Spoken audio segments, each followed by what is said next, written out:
Guys तो कैसे हैं आप लोग। आप सबके लिए फिर से हम एक लेकर आ गए न्यू वीडियो। तो आप सब देख सकते हैं इसमें पावर स्टार पवन सिंह दिल्ली आ चुका है और स्टेज पे धमाल मचा रहा है।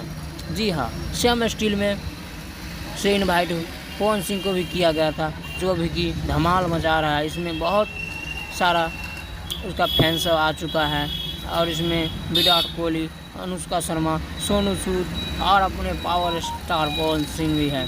तो आज लगेगा तक लॉलीपॉप लागे लो, फिर से धमाल मचाएगा और उस पर डांस करेगा विराट कोहली। जी हमारे दोस्तों, तो आप लोगों के लिए हम फिर से लेके आएंगे न्यू वीडियो। जब तक हमारे चैनल में नए हैं तो सब्सक्राइब कीजिए, लाइक कीजिए, शेयर कीजिए, कमेंट कीजिए और फिर से मिलते हैं दूसरे वीडियो में। तब तक के लिए बाय।